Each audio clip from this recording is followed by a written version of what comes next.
What's up everybody, Alex here, and welcome to the Dota Underlords Best Builds of the Week, the weekly series where I show you guys the top 5 meta builds to help you rank up in Dota Underlords. This first build of the week is Knights and Healers. Knights and Healers are back in the meta.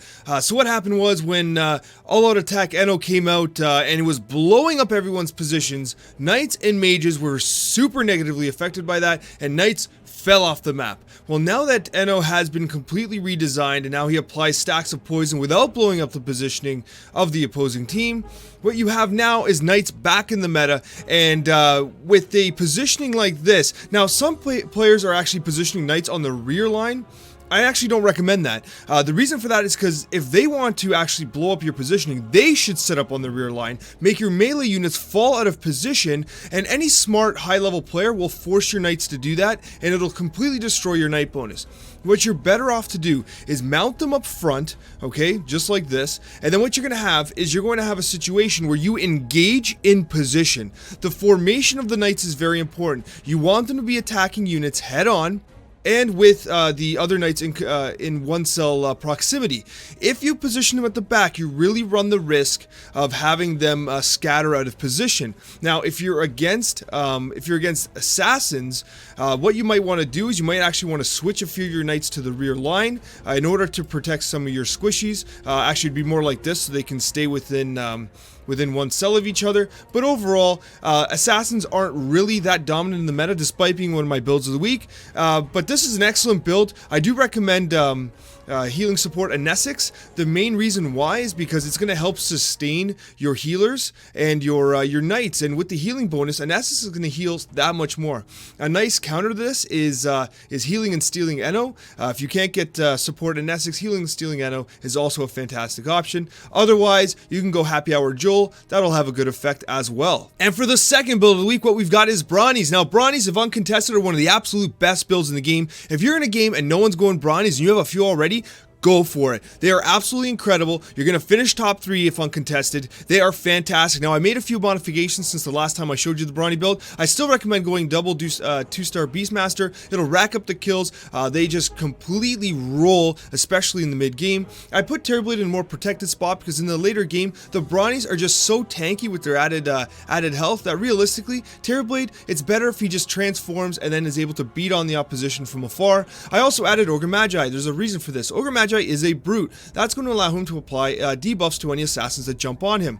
The other side to that is that he casts his skill, which is Bloodlust, on himself first. That keeps him stationary. The result of that, it is guaranteed that any assassins jumping are going to jump on Ogre Magi, and he's going to apply the damage debuff to them. That's going to keep your sniper and your damage dealing Hobgun safe. I do recommend support damage dealing Hobgun. The reason for that is because with the Brawny bonus and the extended health, you're looking at extended fights, and the result of that is you can get maximum effect out of Let's Go Crazy because it's going to be active for the majority of the fight, and it synchronizes wonderfully with Hunter, so you're going to be attacking faster and you're going to have a greater chance to get multiple attacks in. And when you couple that with Bloodlust, a few of the units should get Bloodlusted. That should also benefit your high attack speed units as well. And for the third build of the week, what we've got here is we've got Assassins. Now, I am constantly surprised at the lack of Assassins I see in games. Now, you see a lot of Scrappies, but you rarely ever see, more than 2 people going Assassins. If you see one other person going Assassins, I would still go for Assassins because they're honestly an excellent build right now.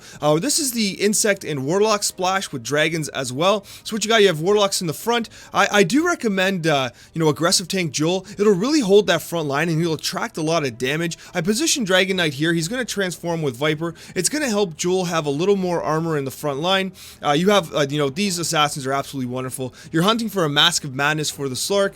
You can get a Kea for the Queen of Pain. You can look for something like a Moon Shard for the Faceless Void. Anything with Cleave is awesome with Ember Spirit. Orb of Venom's awesome with Ember Spirit because he applies it to everyone once he casts his ability. But overall, this is a super great build. With Nyx Assassin, be sure to place Nyx Assassin with any very high damage dealing units because you you want his spiked carapace to basically shoot back any damage, especially against any Legion commanders. You want to have Nyx's assassin matched up against any Legion commanders. Overall, it's a great build, and one of the reasons why it is very effective with warlocks is because once the warlocks cast, who are on the front line, so they cast relatively early, it helps to keep up your initial assassins, because when they do their first jump, they might take in some damage. Like Queen of Pain has a very quick initial jump, so you don't want her taking too much damage up front, and that warlock bonus, that warlock heal is really going to help her stay up. And for the fourth build of the week, it's Scrappies. Scrappies are still damn good. The unfortunate reality with Scrappies is that they're often highly contested. The good news is, though, is that a lot of people are going Knights more now, which opens up some of the Scrappy opportunities. You know, there used to be games where like 5 of the 8 people were going Scrappies. It was absolutely insane. Now you're likely to see 2 people going Scrappies, including yourself. The game is much more balanced at this point in time, moving into Season 1. So using Scrappies is a very legitimate strategy. So what I'm doing here is I'm actually using the Broodmother and the Weaver, so we have our insect bonus. We're running dragons as well. I want Snapfire. Snapfire is absolutely fantastic. We got Viper as well. In some builds, I often include Dragon Knight as well, but Dragon Knight is highly contested right now with Knights, so I'm assuming that you can't get him. At least 2 stars in this build. But anyways, overall, a very good build. You guys know what Scrappies are about. This is the recommended setup I recommend. Even if you have units that are off the back line, these guys, they don't have to be together like Knights.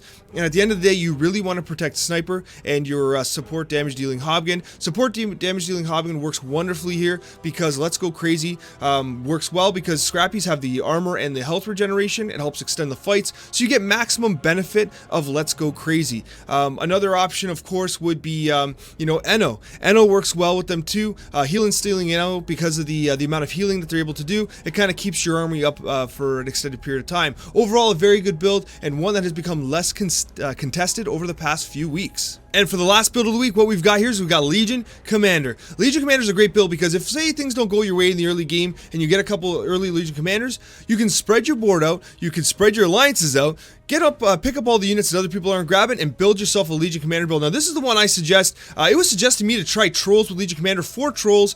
Usually we like to go, you know, 2 of every alliance, but with 4 Trolls, I was happily surprised with the effect. I actually, you know, I linked a video, I'll link a video up above of one that I found a lot of success with doing a build that was offered by the community.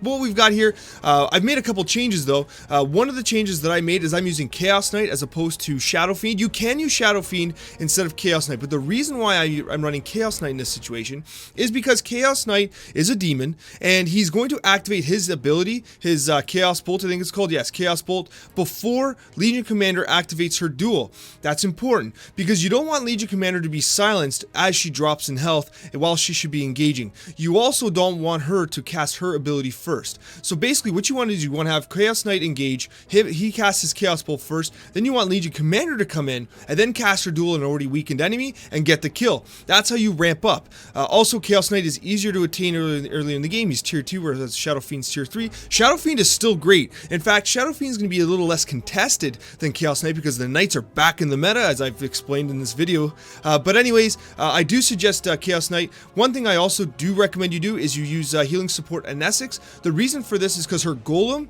and her Archer are both they're both demons, so it adds the demon bonus for Chaos Knight and Legion Commander. It's important for Chaos Knight too because his cooldown is only 5 seconds on Chaos Bolt.